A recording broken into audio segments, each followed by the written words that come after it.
Hey, what's going on, everybody? So in the past, 10 days or so with the NFL season officially, the next season starting, with free agency starting, there has been so much movement around the NFL, and the Packers have also experienced lots of this movement, with us now having lost 8 players who were on our team last season, on the Packers roster last season, who have now signed with other teams. And I've covered lots of these as they've come by, but I sort of just want to go through all the ones that have happened so far, with one other one happening yesterday, and there could be a few more happening soon because there are still a few free agents who the Packers haven't, at least up to this point, brought back that could potentially sign with other teams.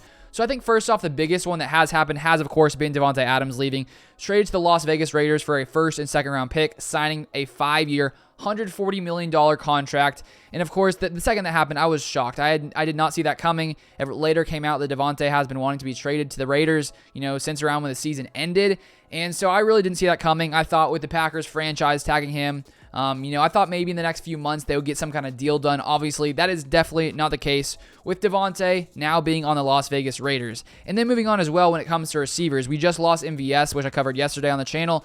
He signed a 3-year, $30 million deal with the Kansas City Chiefs. So already losing those two guys who played a significant amount of time for the Packers the past few seasons. MVS, of course, dealt with lots of injuries last year. I think he only played in 7 games total. But it's definitely going to hurt, obviously, to lose the best wide receiver in football. How could it not hurt? And then also to lose one of the better deep threats in the NFL. The Packers are definitely hurting right now at wide receiver. And then we also lost Equanimeous St. Brown, another receiver who maybe didn't get quite as much playing time, but a little bit of a depth piece there at wide receiver, signing with the Bears. So the Packers have lost 3 wide receivers to other teams so far, and there's no question that is the, I think, the focal point of this Packers team right now, especially for us fans. It's like, what are we going to do here? Are we going to trade for someone, DK Metcalf, Tyler Lockett? Are we going to pick up a free agent, Julio Jones, Jarvis Landry? Are we going to, draft multiple wide receivers? I think that's sort of what all of our focus is on right now, which it should be, I think, considering we have lost the best wide receiver and then a couple other pieces as well. So we'll see. I'm curious to see what the Packers' plan is. I'd assume Gutekunst has some kind of plan, but we will see how it unfolds in the next, couple months. Now moving on to the fourth player the Packers have lost, of course, Za'Darius Smith.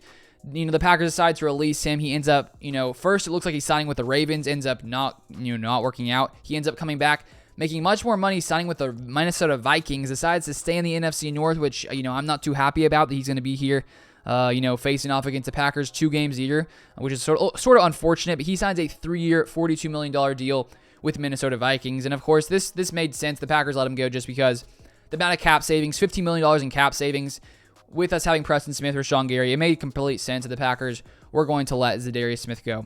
Then the fifth one, who actually signed with the new team yesterday, we have Billy Turner, who was recently released by the Packers, saving us a few $1 million in cap space. He actually signed with the Denver Broncos to a 1-year deal, I believe it was yesterday, which is worth up to $5 million. So he joins Nathaniel Hackett there in Denver, and Billy Turner actually played for Denver before he came to Green Bay.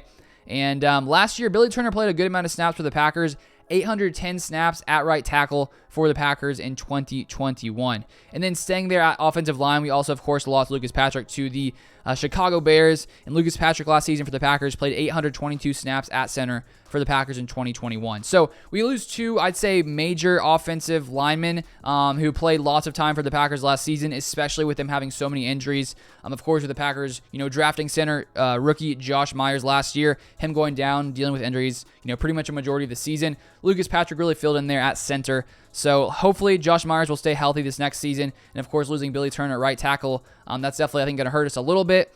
And we'll see what the Packers' solution is there. We did keep Yosh Nijman there, and he played well at left tackle. Some filling in this past year. So maybe we can move it to right tackle. Maybe if Elton Jenkins is healthy, we move him to right tackle. I think there are some solutions the Packers already have in-house, but I do think it could be important to, maybe add some kind of depth there in the draft, to solidify that offensive line in case there are more injuries, which typically, there usually are injuries during the NFL season, as we've seen. And then to finish it off, we have 2 more players who I'd say are more minor players. We have Oren Burks signing with the 49ers, more of a special teams guy.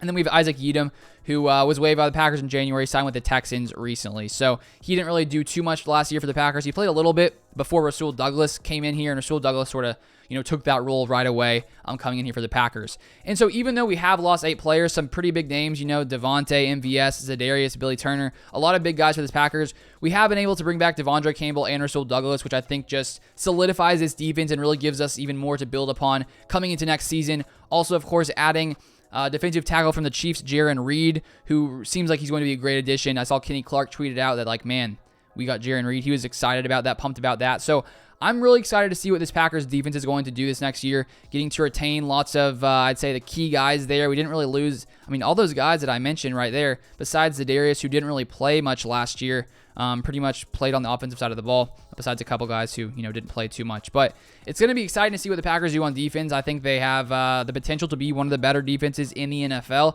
And now the question is, what is going to happen on offense? I'm not too worried because I do think Aaron Rodgers elevates the play of any wide receiver. We have an amazing backfield. We still have some solid pieces in Allen Lazard, Randall Cobb, Amari Rodgers, Robert Tonyan. Hopefully Amari Rodgers can take some steps forward this year. But I feel like with the draft, with, the free agents available, I do think the Packers are going to end up okay. Right now, it looks a little bleak because we haven't, made any of those kind of moves. But I do think, by the time the season starts, I think that, I feel like the Packers are going to do enough to have a very, very good offense with Aaron Rodgers there. So I'm not too worried. It's just going to be, the question is, what will the Packers do? They're definitely going to do something there because there's no question you can lose, 3 wide receivers like that and then just not do anything. So there's no question they're probably going to use some draft capital, maybe trade for someone, maybe pick up a free agent. And then if we take a look at other guys who could potentially be on other teams who were with us last year, guys who are currently free agents, we have Kevin King.